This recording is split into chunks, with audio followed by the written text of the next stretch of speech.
Hello, y'all. I know, long time no see. I'm all dressed up for y'all. I got my metallic on. Actually, I'm just coming off of work. It's late at night, but this is the only chance that I got to record for y'all. A lot has been going on in my personal life. If y'all been following me on my Instagram, I promise y'all, as soon as I get some free time, I want to try to update y'all all of the stressful things that's going on in my life. Relationship dilemmas. Well, not necessarily relationship, but just dating issues in general. What else? Also, avoiding jail time. I give y'all an update on my court situation, which just passed, by the way. And then I just gotta know, it's like as soon as I overcome one hurdle, I get hit with something else. Like, now the IRS has reached out to me as if I wasn't going through enough. I'm dealing with a lawsuit with CarMax after 2.5 years. Just sent some notice to them today, only for me to get hit with a notice from the IRS talking about I didn't file taxes in 2020. So now I got to deal with that dilemma. So it's like, okay, back taxes from 2020 to the tune of $12,000, unpaid car debt of $6,000 some odd dollars, credit card debt for like $2,500. So I'm just getting hit left and right. And then I got current credit card debts upwards of about $2,000. So it's not looking good for your girl. And then I'm trying to get back to doing a little bit of DoorDash and stuff on the side, only for my registration for my new car not to come in. So I can't do that just yet. So now this morning, this morning or yesterday morning, had darn gonna submit paperwork for me to get my registration so I can even do some Ubering on the side, because my current job, which pays over $21 an hour, is barely giving me 40 hours while first shift is getting 60-hour weeks. So it's a whole bunch of discrepancies in that regard, constant battles with my supervisors and stuff like that. When I tell you a girl has been going through it, I have been going through it. Like, yeah, I've been dealing with a whole lot of work drama, romance drama, financial drama, you name it, and even medical drama. Like, even with in regards to my medical situation, I still don't even know when I'm going to get my girls done, because it's like, shit, I got to get all this debt and finances in order first before I can even attempt to go under the knife to get my girls to a full D cup. Right now, I'm a small C. So, anyway, speaking of C, it's been 3 minutes of catching y'all up on me. Let's go ahead and catch y'all up on Season 7, Episode 1 of The Circle, New York. So, what I'm going to do is I'm going to combine all the episodes into one. It's 5 episodes that's been out thus far. In this outfit, y'all going to see like the first 2 reviews. And then I do a different outfit for episodes 3 and 4. And then the most latest one I got to watch. I haven't even took notes down for episode 4, but I watched episode 4 like last month. Yeah, that's how far behind I'm on, y'all. Bear with me, y'all. I'm playing catch up. Season 7, episode 1, short and sweet with the notes. Geo Glam giving back by assisting Tia Carter with transforming trans women with free wigs. Now, it was the funny that the girls was fighting over the wigs, and the wigs wasn't even all that. They was really giving basic, elevated party city teas. If you ask me, it wasn't even giving quite this quality right here that I'm giving y'all right here, honey. Where it almost looked like it's mine. The wigs wasn't even giving all that for the girls to be fighting over, honey. It was giving old 1990s darn going Shanae teas, honey. But neither here nor there, your honey beggars can't be choosy. You getting it for the free 99, so it is what it is, honey. You know, make do what it make do, baby. But anyways, it's the thought that counts, no matter how party city she looks. Moving on. Next, we got Geo Raffi out dating, riding bikes, which ends up with a little sloppy kiss. Now, wait a minute, Geo, now. Hold on. Now, honey, it was a sexy kiss, honey, between 2 sexy individuals. But I'm trying to get this timeline, because now Geo supposed to be dating the fine, light-skinned dude I seen on Instagram and whatnot. But see, then again, Nunu takes so long to come out with his shit. Now, like, was this before the relationship with the light-skinned dude that you been with for a minute now? See, I need answers. Because y'all know how Nunu gets down. Like, we still... No shade, Nunu. The Circle Down South, the same season, we still been waiting on the conclusion for 3 years now. I think the Circle Down South has been out for 3 years on the same season. So I'm going to give Gio some grace and assume that this season was recorded a couple years back before the current situation with the man. Okay? But anyways, while he's with Raffi, honey, it makes for a cute on-screen little couple, honey. But anyways, moving on from that, then we got Raheem. See, it's been so long, I don't even remember who Raheem Pebbles is. But he's fine as hell because I put that in my notes. So whoever Raheem Pebbles is, honey, you fine as hell, baby. I just got to say that. He's teaching Brandon how to buy. Oh, yeah, that was the muscle dude that was. Oh, yeah. Oh, body, yada, yada, yada. Honey, when I tell you that's my type. That's my type. Ah, honey, you can teach me how to darn gonna do a little taekwondo and all of the things, honey. Child, I might need some of them damn skills the way darn on Smithfield be darn on. Child, they lack an IPO and darn on Canada. Oh, that's a darn on story time within itself too. All the drama that's going on with my job, Smith. For y'all that don't know, I work at Smithfield, the largest port facility, and I work at the largest one. So all the stuff y'all seeing in the news about Smithfield, honey, I can give y'all the inside tea from inside the building. Because I darn gonna deal with the day-to-day drama inside it. Honey, the Canada drama of blocking the darn on imports and the USDA, honey, I can give y'all all the inside backstory on that. That might be on the business channel, Diva Wan's Business. Stay tuned for that one. But anyways, back to our regular scheduled programming. Yeah, honey. Old sexy boxer, honey, can probably teach me a couple things. Because, honey, I need to box a couple goddamn niggas up in that damn plant for trying me.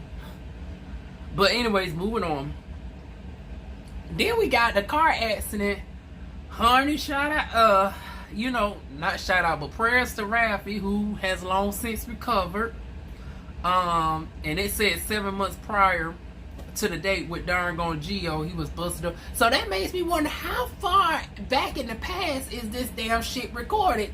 If you got flashbacks from 7 months in the damn past, and then Nunu darn gone releases the episodes like 3-4 months apart, like G Status. So this made me think, like, damn, was this shit like a couple years ago at this point? And then we got the group out at the Pride event, honey. They love a good old Pride event, honey. And one of the vendors being Kaleidoscope, owned by Big Booty Judy, honey. Shout out to Big Booty Judy and the Brat.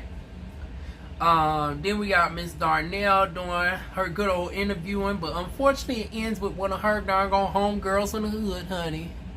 On some ratchet shit.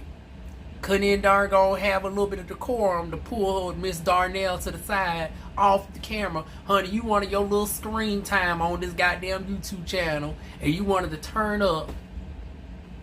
But her darn gone homeboys turned up right on with you, honey. See, while you darn gone hitting the taser and shit, honey, darn gone Gio was with the bullshit, honey. Gio was ready to darn. Oh my God, my damn notes. But honey, Gio was ready to darn gone swing down for darn gone Auntie Darnell, honey, as she should. Like I said, that was just some trifling shit, and it seemed like it was over some pettiness. I don't know what caused, and it's like I got questions. At one point, I think the man brought out a garden tool or whatnot. So was that the Nets? That might have been the Nets episode, but it was like, it's just doing the most for no reason.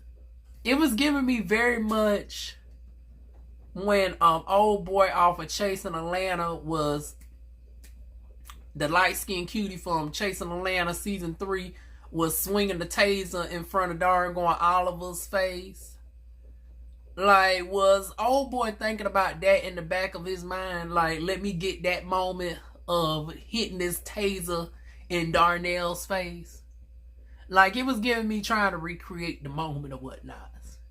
Cause if you was really that pissed off about it, by the darn on fifth darn on, honey, you would have just gone ahead and tried it.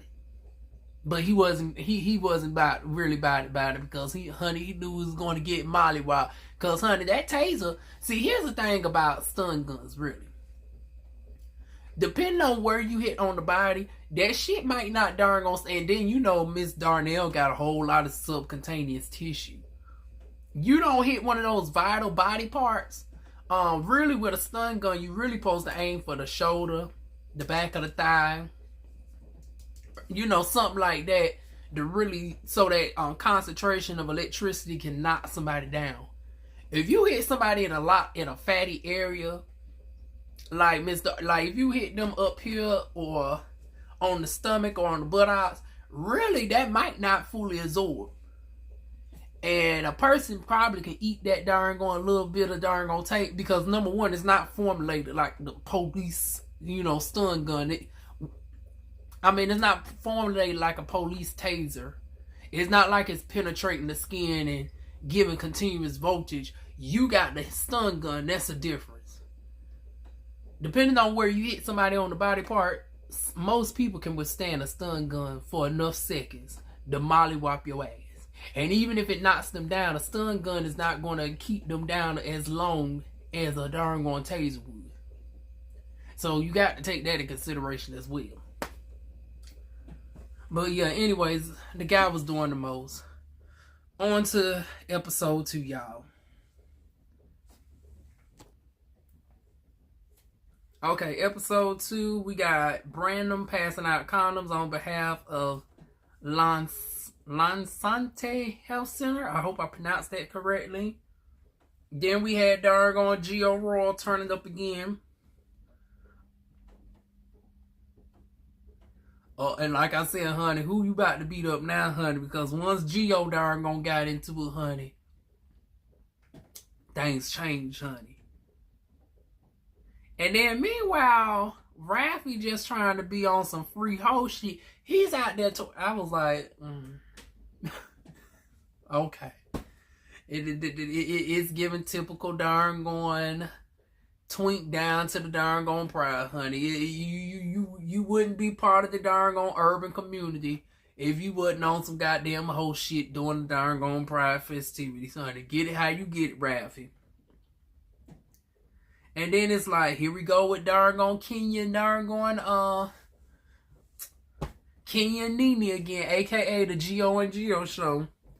I swear they dynamic. First they friends and then they enemies again. It gives me like Giselle and Karen from Real Housewives of Potomac. It gives me that type of banner tease. It gives me Nene and Kenya type tease. And then what else? Oh yeah. Then we flash back over to the ballroom scene. King or whatnots is at the house. Honey, they done kicked out the darn gone mother of the house, honey. What did mama do for her to... Now, you know it's some trifling shit when you kick out the head mama. Usually you kick out the children of the house.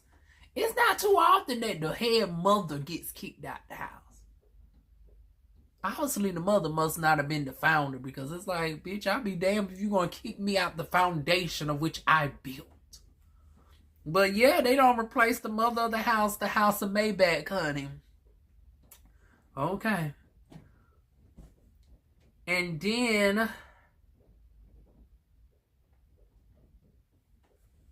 this is weird. I figure your favorite bus driver might be first... Oh boy, your favorite bus driver, first African American in the sense of, first generation African American, because I just think I don't classify like myself as African. I classify as Black American because my lineage dates back centuries. Even though somebody would classify, See, when I think of African American, I would think of somebody like your favorite bus driver because he's Gambian with two African parents, but he's born in America and he's only like one generation removed from Africa. Like, that's what I would think of as an African American. Or I guess if you want to be more specific to his country, Gambian American or whatnot. But he's in dance class learning the Congo or whatnot, which I thought was interesting because, you know, that's my ancestral, you know, lineage. You know, once you go back centuries to like the 1500s, the black ancestry in me is from the Congo, honey. So, shout out to the Congolese darn on music, baby. Then we get over to karaoke event with Darnell, which was pretty decent. Everybody was holding a tune, surprisingly. Usually with, you know, karaoke, a lot of them, you know, really be off pitch. Should have just sat down, should have just lip synced for their lives, but everybody shockingly was holding the goddamn tune or whatnot. So I don't know if it was a little bit of fine tuning on the microphone, you know, pitch correction or whatnot.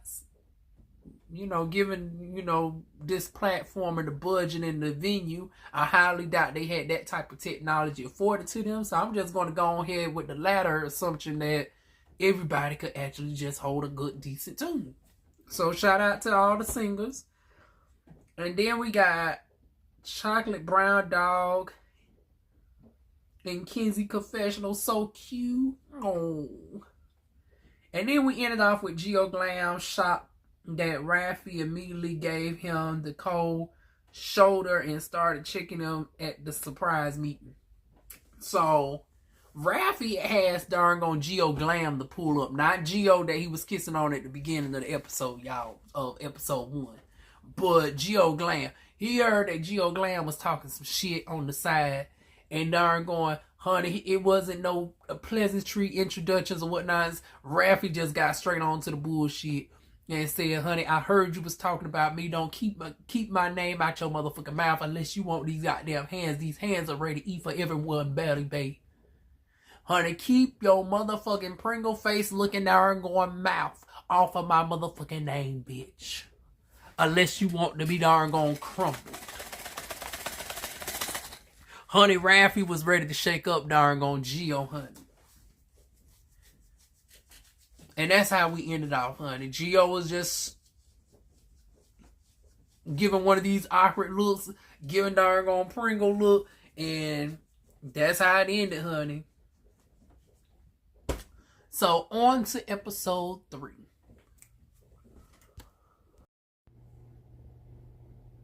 Okay, y'all, so we are back with episode 3. I don't know what the hell's going on with my lighting, y'all, so we just going to bear through it. So, episode 3. We got Raffi Phillips, Royale, Darnell, and King about going off on Geo Glam. We got Derek, Zulu, Keiki, and Brandon join the tail end of the Zoom call. Derek Doll and Raffi get into it over the Zoom call. Then we got Peaches has an all-black music release party. Chloe is in attendance like Geo Glam, Rihanna-inspired fashion. Now, I actually love the darn gone Rihanna fashions, mind you, but some people didn't. I mean, some people was hating on it. I thought darn gone Geo pulled out the Rihanna fashions quite well, if I do so myself. But moving on. Now this is what I didn't like. Now Geo, you should have just stuck to giving good fashions. But instead, you wanted to try to give a good unnecessary read to somebody that wasn't even present. Like, why? Like, that was so tacky and uncouth. And then you acting like you all hostility or whatnot because you invited somebody to the roof of your darn on apartment suite. The darn going talking about your space. You feel comfortable with them as if you inviting them to a darn on mansion or something. It's like, girl, if you don't shut the fuck up and humble yourself, this is supposed to be a Peaches release moment, and you tarnishing it by darn on trying to throw unnecessary shade at Royal Geo, who's not even present. Girl, that was just so tacky, uncouth, darn on trifling, low brow, and uncalled for. Girl, have several seats for that. But you still look cute though. But that darn going shade was not cute at all. It was unnecessary. Moving on, moving on. And then we got, oh, now speaking of unnecessary, now this is where Royal went below the belt. So Royal caught wind of what Gio said, and like I said, it's the Gio and Gio show.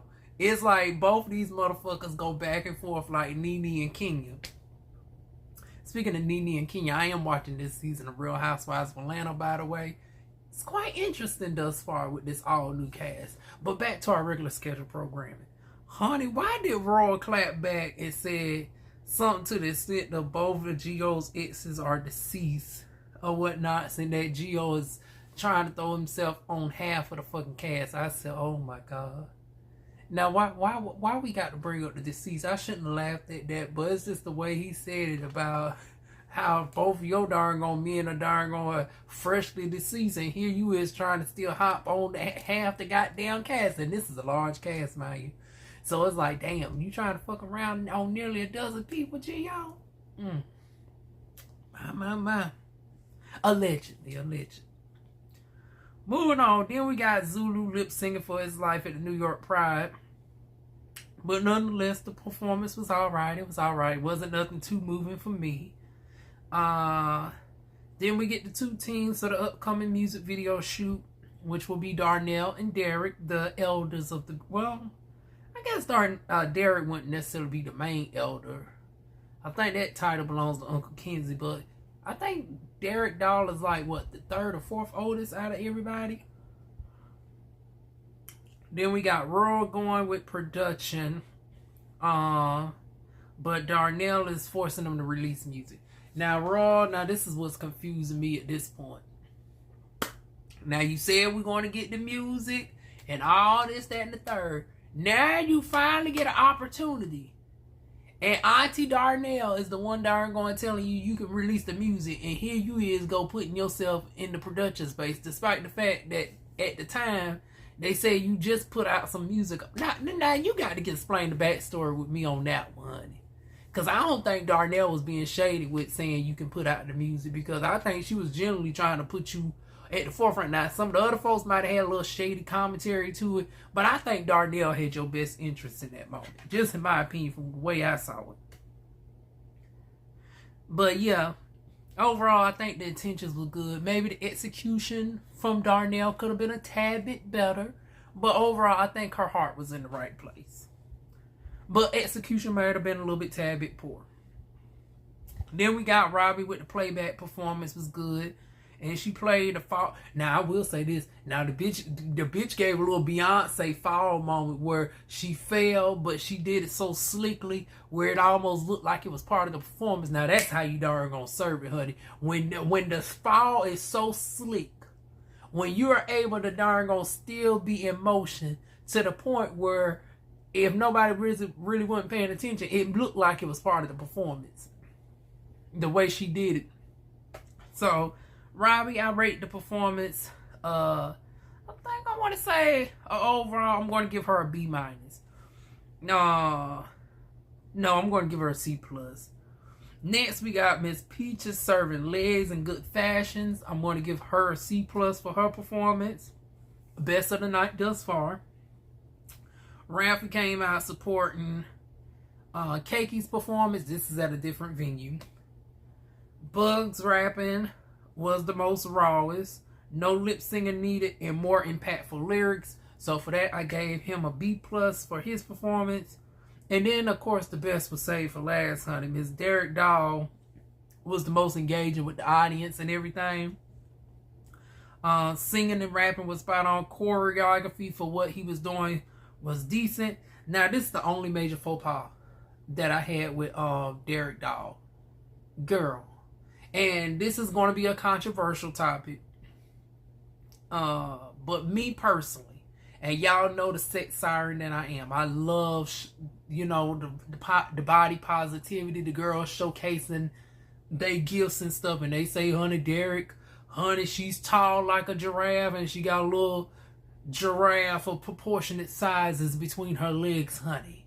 But at an event, like, what makes me cringe with us as queer people, especially during this time where we got folks like Trump in office trying to link us synonymous with darn on pedophilia and shit, is like, why would you wear such a displaying outfit with young children present? It's not even like teenagers. We talking about, I think his niece was in attendance and she looked like she was under the age of 10. I don't think the niece should be, you know, even though he wasn't doing no overtly sexual displays or performances, but still, the package is too much visible, in my opinion. That's a huge faux pas or whatnot. So I had to subtract for that. Overall, a B+.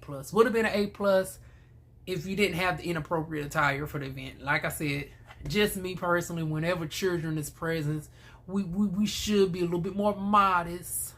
Like, you can still have some form-fitting attire, but there should not be no visible printage display in front of children. Let alone, you know, jock strapped on or anything similar of the sort.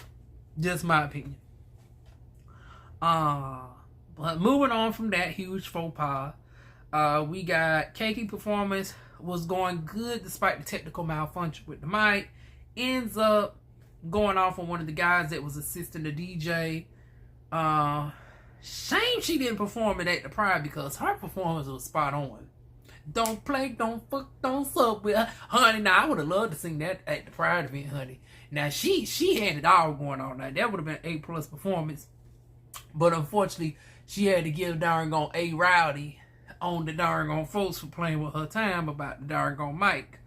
Keiki let it be known she ain't no goddamn Taylor Swift, bitch. You will not be darn on snatching no mics from her, honey. She's about that darn on, like, she was ready to give you the Caribbean darn on Curry darn on smackdown, honey. Like I said, this ain't darn on Taylor over here. Bitch, don't snatch no motherfucking mic from me. Who the fuck you think you is?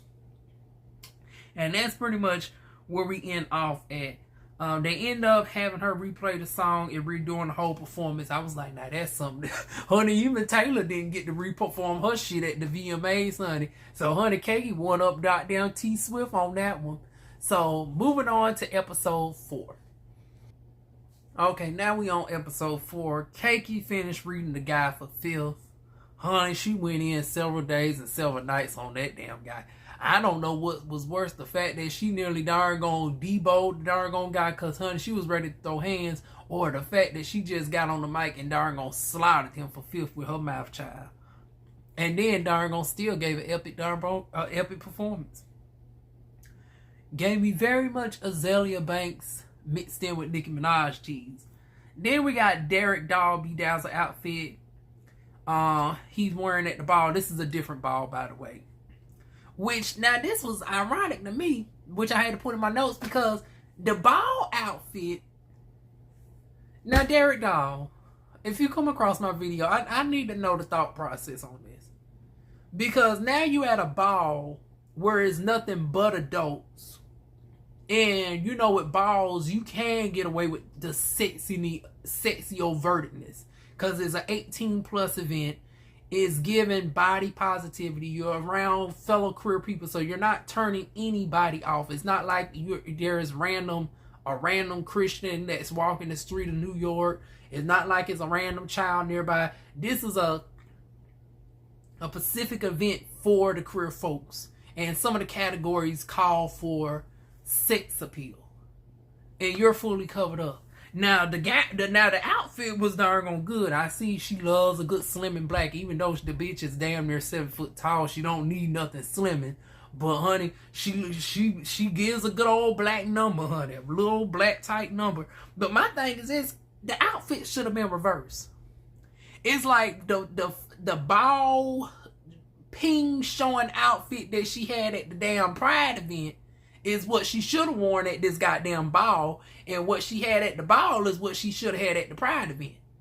I think the darn her current outfit in this episode was more on par for the venue of the ball, given the fact you had children around, and the tastefulness or whatnot, the limited choreography, and everything that you was doing at the Pride event, I think the ballroom outfit served better for that, and the ball showing should have been down to the ballroom. Once again, Derek Doll, I need some answers on that, honey.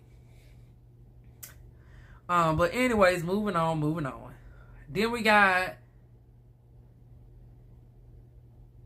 oh yeah, random. This was one of the contestants at the ball that Derek Doll was at. Now the motherfucker was being lazy. Now the category called for pride representation. This bitch, he had on a regular outfit like me.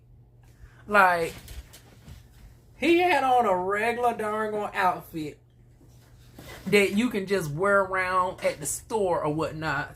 Nothing custom about the shit at all. Like, if you took the flag off, it looked like he could have been walking around on the street. Like, it was nothing out of place. Like, when you go to a ballroom, you supposed to have design. And granted, not everybody has RuPaul budget or whatnot. But it's like, bitch, you can go to the craft store. You can put a little bedazzle. You can put some little glitter gems and shit on the shirt and darn going spice it up or something a little bit. This motherfucker had a regular plain shirt on, and it's not like you even had a pride shirt. Like, bitch, you could at least had like a little pride shirt. You had a regular outfit on.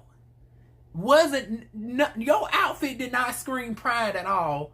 You just slapped the goddamn pride flag on your back and just call it a day. And then you want to throw a bitch fit when they darn gonna gave you a chop. It's a chop.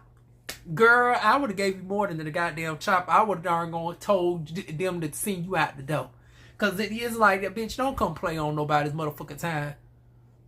Like, that is just flat out laziness. You come to a goddamn ballroom and you goddamn go and get a goddamn dollar store flag and put on your darn on regular darn on Target t-shirt, and you have the audacity to come up in here with darn on people who takes this seriously. And you want to throw a bitch fit talking about this ain't indicative of pride. Bitch, it was lazy. And you better be glad I wasn't one of the judges, or I would have told them for you to sashay out the whole venue, bitch. Not even that you just chop for the category. Bitch, you playing in our face so much, bitch, chop your ass out the door. Oh, that shit pissed me off with that one. Want to talk about it's pride. Girl, pride yourself out the door.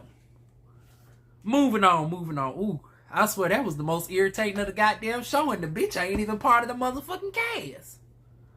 But moving on.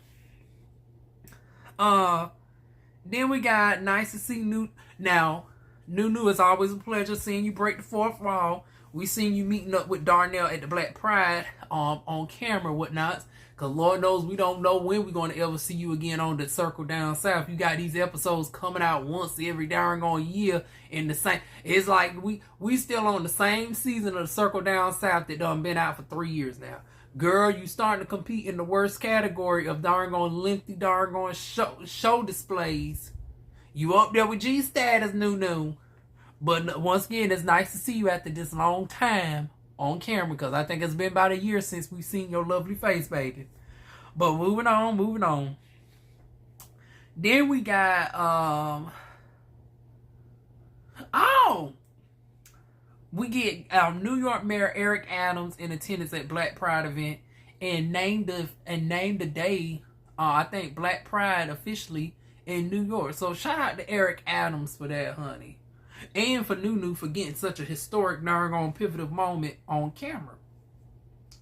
Then we got Keiki gets random thoughts on the entire cast via Zoom. Interesting, his thoughts. Pretty much, yeah, we're gonna skip over the thoughts or whatnot. Keiki and Brandon was shade. Lord knows, no, we ain't. Because I had to make it a point, honey. They went in on goddamn Derek Doll, honey. Derek Doll ain't going to never live down that shady comment about people not having videos and shit. And come to find out, Keiki's the main one with the most videos or whatnot. So, honey, she taking that shit to heart. Brandon felt some type of way, honey. So every time they get a chance, they going to darn roast goddamn Derek Doll's darn flamingo built shape having ass, honey. Every time they darn gonna get a chance, honey, they gonna serve Derek Doll up like goddamn teriyaki chicken, baby. Moving on. Oh, I might darn gonna do some editing on this one, honey. But the random guy in the audience with the dirty blonde dreads and the tatted muscles, honey, now, new. Go ahead and do your little connections. I know you got a couple of love shows with all these shows going on. Honey, if you can track down this sexy one, I'm going to try to include a clip right here of the guy. Oh my God, when I tell you he can get it, honey. Oh my God, that's my type. Honey, when I tell you now, that's my type that can darn gonna get it, honey. If I slide through New York, honey, he can go ahead and slide on through some things, child. Moving on. Then we got Geo Glam waltzing Mr. and Mrs. International Black Gay Pride pageant. His aesthetic actually suits the pageant very well. He does, with his demeanor and his delivery and the pencil-like mustache and the theatrics, he actually does make for sassy pageant ballroom, in my opinion. And what ended up else happening? He came in third place. The trans girl came in second, the older trans woman, and then some guy came in first, which I didn't agree with. Like what he was serving and his delivery, I see that's when politics come into play. I think a little backdoor politics had something to do with that. Because in my opinion, I think darn Geo should either be in first or second place. And the trans girl, same thing. You could have interchangeably made either one of them first or second place. The guy that won should have came in third, in my opinion. Maybe you know, we don't see as much on the camera because you know they got to chop some stuff down. So maybe there was a longer segment. I'm playing devil's advocate. Maybe there was some other moving parts that we didn't see that warranted him winning the overall prize. But from what we was shown, yeah, I don't know how in the hell he placed above the beautiful trans woman, nor above Geo Glam, in my opinion. But just my thoughts, y'all. Moving on. Raffi and Royal. Raffi and Royal was at first having a playful conversation. Oh, they end up running into the guy that darn gonna went off on Miss Darnell early on in the season, and or whatnot. And it was playful. Now, once again, he already stated from the get-go, he been drinking. So they should have took that in consideration. But shit went left. They tried to hold him accountable. Once again, you can't really hold somebody accountable who's under the influence, who's a little bit tipsy, who's not coherent enough to darn gonna be making informed, thoughtful, and passionate, emotional decisions. But I think they've been drinking a little bit as well. But the difference is Raffi and Geo wasn't drunk. The other guy was. So it's like everybody drinking. This ain't the time to be having serious conversations of this type of caliber. And shit just went left. It got so darn on bad that the guy ended up darn on pulling out a garden tool. I was like, what type of shit is this? I mean, and then it's like you in New York. Not the stereotype, but maybe the bitch might live in the suburbs, but it's like, where are you doing any type of gardening up north in the cold of New York where y'all have 10-foot snow and shit, and y'all live in goddamn multi-story houses and, you know, buildings and shit. It's like, bitch, this ain't Georgia. This ain't darn on Louisiana, North Carolina, Alabama, Mississippi, Tennessee. Bitch, you in New York and you pull out a goddamn garden. But see, then again, I got the thing. I said, well, Juan, in New York, even though they celebrate the pride, they all for the prize and everything else, child, to the point even the mayor done gave them their own day. Bitch, they can't own nothing. I had to think about that for a sec. I said, damn, these bitches they can't do open carry in New York. They can't do conceal in New York. They can't own pepper spray. You can't have a pocket. I'm serious, y'all. Like, the restrictions in New York is ridiculous. I'm like, but goddamn, what can you darn gonna own to defend your damn self? You can't own a goddamn stun gun, really, in certain areas. So really, that display of a stun gun on Miss Darnell would have been served as evidence to charge that person, given the strict darn going laws on stun guns. Because depending on where they at in New York, unless they changed it, you ain't even supposed to own a stun gun. So the fact that we not only saw a stun gun, but saw it in action in a threatening manner towards somebody, honey, you better hope that person doesn't darn going. You better hope like hell Darnell doesn't decide to press charges. Because the way darn on New York laws is that, honey, it might constitute as a felony. Because y'all know New York like to put 20 on 10. But yeah.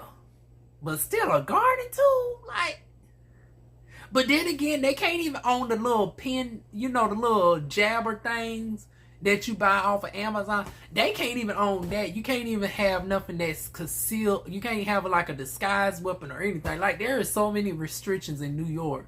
Where it's like, okay, well, if the motherfucker want to be Scarecrow off of goddamn Gotham. Because that's what the motherfucker remind me of. That bitch pulled out a goddamn garden hole.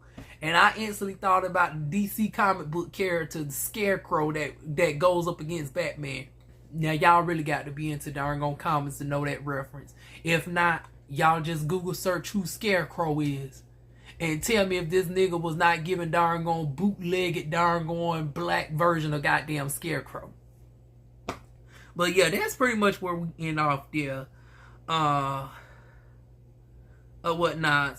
And it's like, yeah, I really wish he would have picked up on the nonverbal body cues that Raffi was giving, or feeling uncomfortable about the guy being so close up on him, and then he's spitting at one point. But then again, like I said, the guy is, and Raffi wasn't picking up on it as well. That, well, hell, he's not able to pick up on any type of cues because he's under the influence.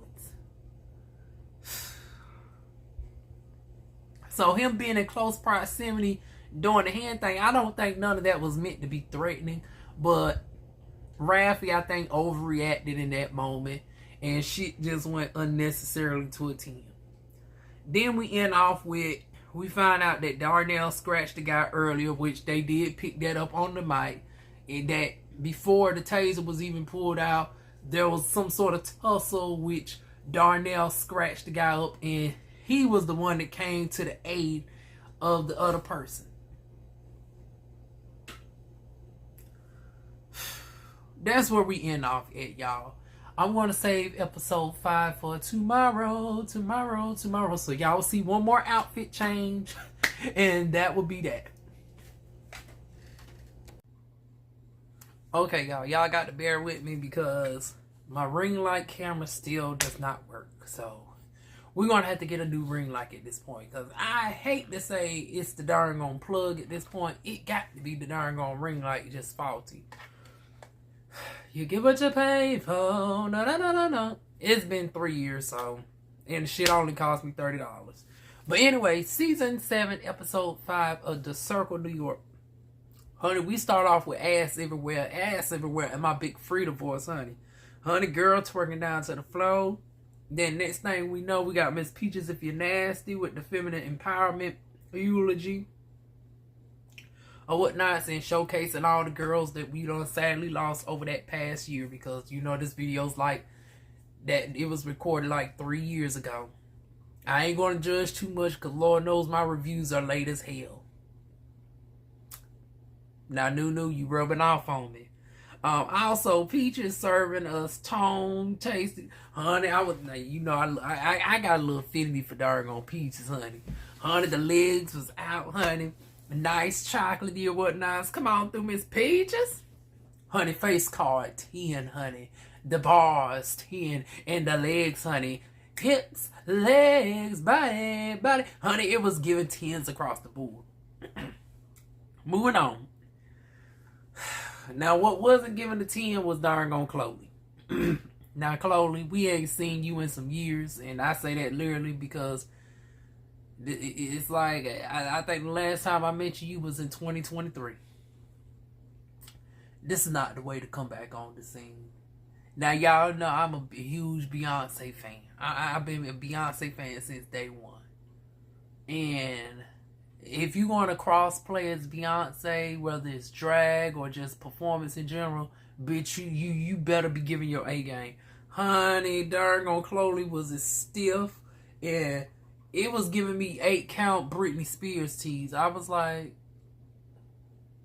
what Beyonce she posted impersonate? And then I think she used, and then what made it even worse, she used my favorite song of Beyonce. Y'all know my YouTube channel is inspired after the song Diva. I got my new YouTube name based off of the doggone video Diva from Beyonce. Bitch, why is you all stiff on goddamn Diva? Girl, it's a chop. In the words of Derek, it's a chop, bitch. No.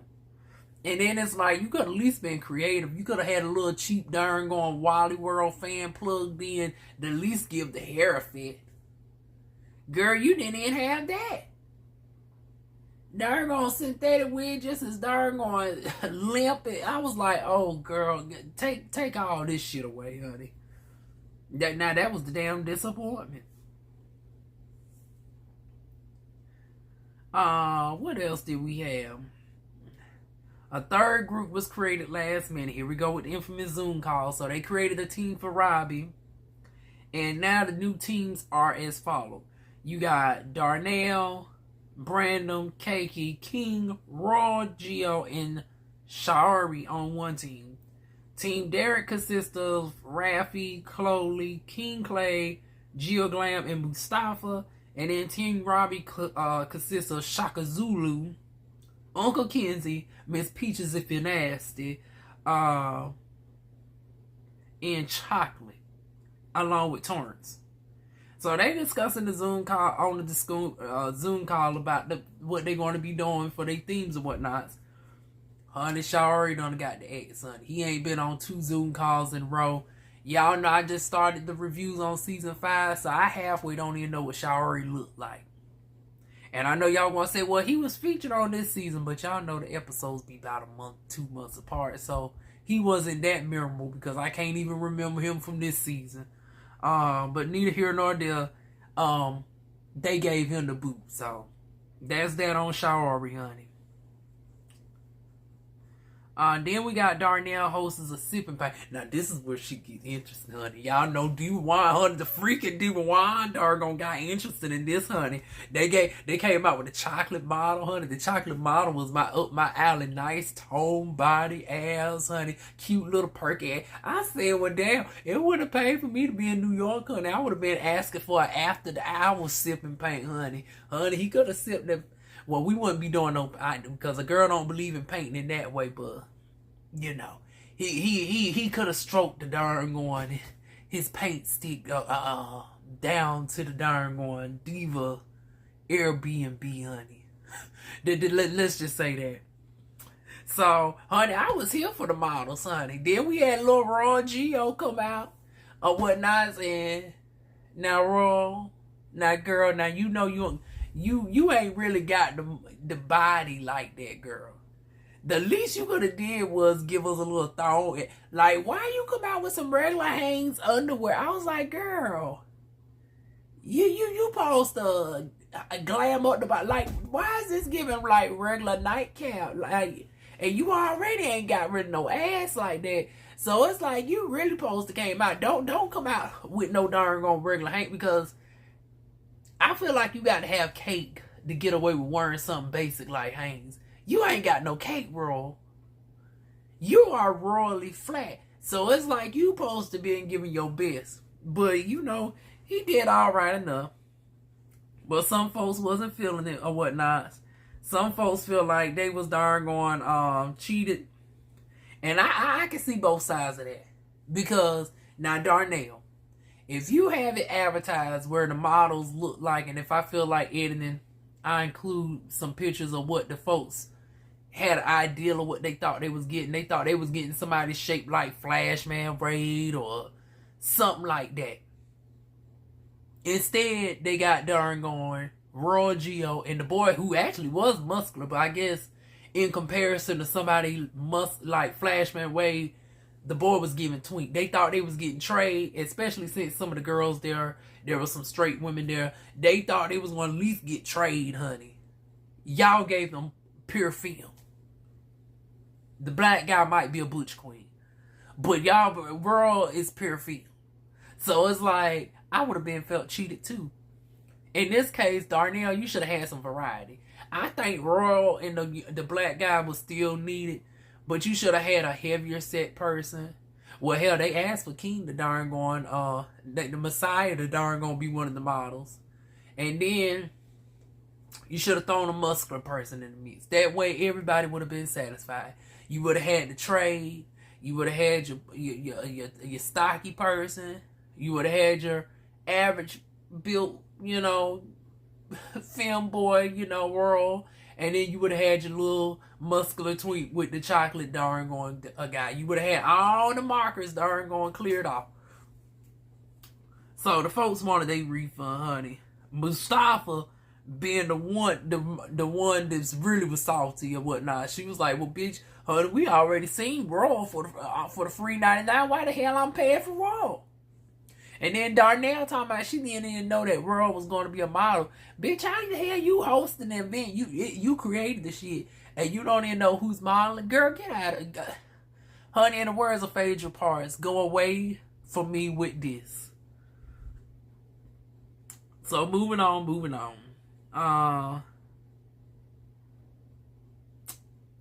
Who else did we have?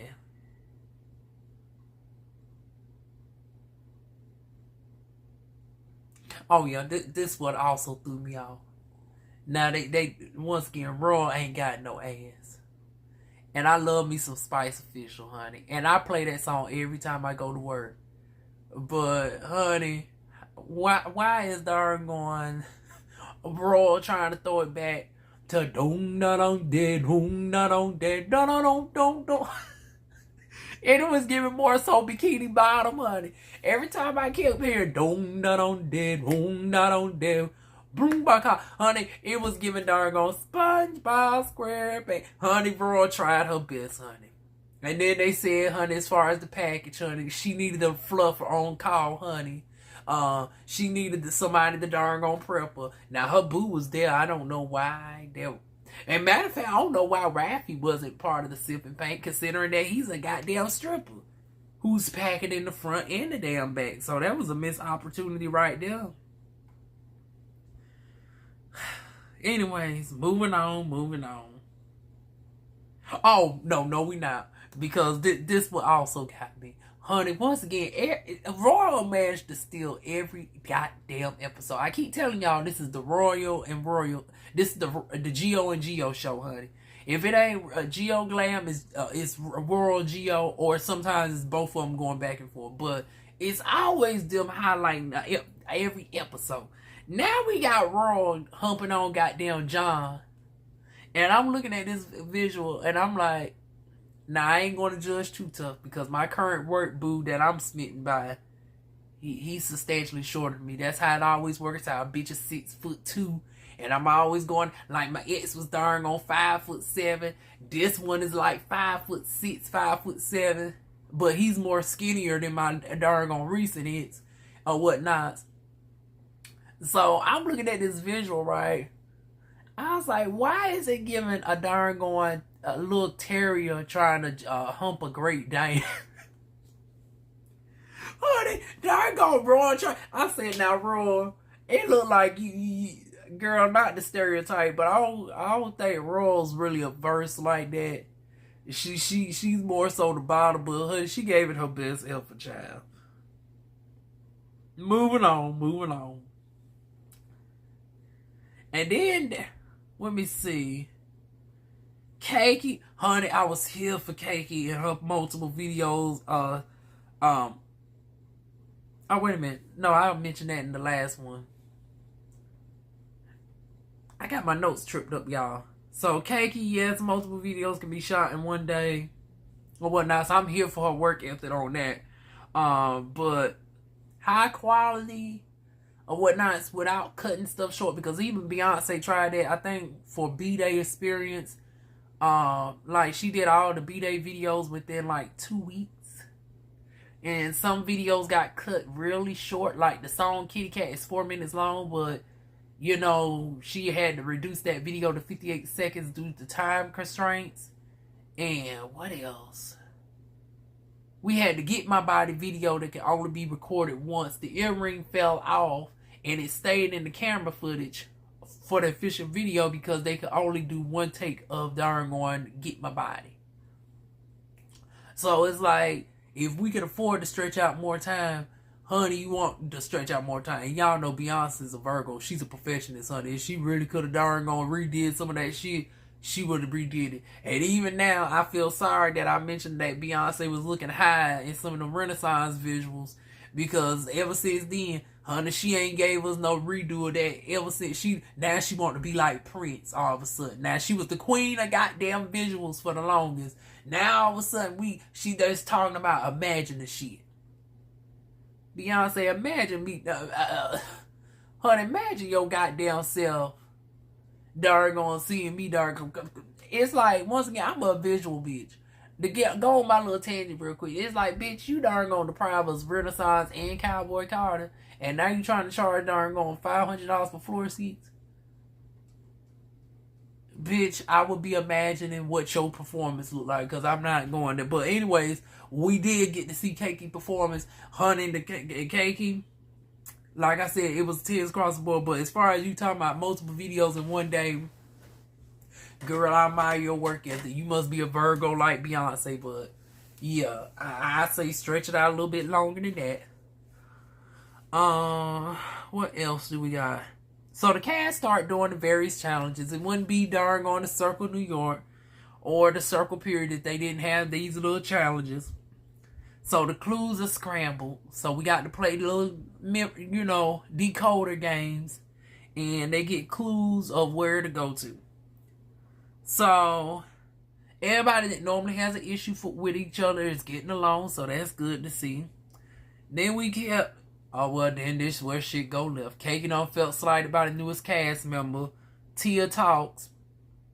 Tia tried to charge Keiki for an interview some time ago, but then turned around and asked one of her fellow castmates to come on to the same platform for the free 99. Yeah, I would have felt slighted too. Yeah, that's some fuck shit right there. So I can understand why she wasn't feeling darn on Keiki. And then, honey, Japan, honey. I'm familiar with Japan, honey. All of Japan. Once again, Japan could have been a darn model if you ask me. Because I remember following Japan back a few years ago, honey. Let's just say Japan is working with a... Honey, his name is Japan, but it's giving a little bit of Wakanda downstairs, honey. If you catch my drift, honey. He's working with a nice package downstairs. And I'm going to leave it at that, honey. But anyways, neither here nor there. Japan gets chosen to be on the team. But here's the plot twist. Darn 2 people got to get left behind. And why did I said, oh, Japan is a little jealous, Queen, honey. Why she choose the one of the finest ones to get benched, honey? She chose Geo Glam and Raffi to get bitch. I said, oh, Japan didn't want no darn looks competition. She wanted to be the only looks guy in the damn group, child. So now, they on the choosing list, I guess. When the other team makes it over there, they got to choose between Tia Talks, Geo, Glam, and Raffi. So that's how we ended out episode 5. So that is it, y'all. I know this has been long overdue. I've been recording these reviews over a course of a month. I don't know when I'm going to find time to actually sync these together, because it's like March 30th now. I work throughout the weekday, and then I do Lyft on the weekend. And then I'm in the midst of, filing taxes, lawsuit with CarMax, bill discrepancy, issue get my hormones because of insurance issues, and then still trying to plan for the girls. So it's a whole lot going on. So please bear with me as I'm dealing with all that while trying to get these videos out to y'all. So in the meantime, that is it. Feel free to like, comment, share, and subscribe. And I will try my best to get on episode 6 out within 3 days of it coming out. So that is it, y'all. Mwah.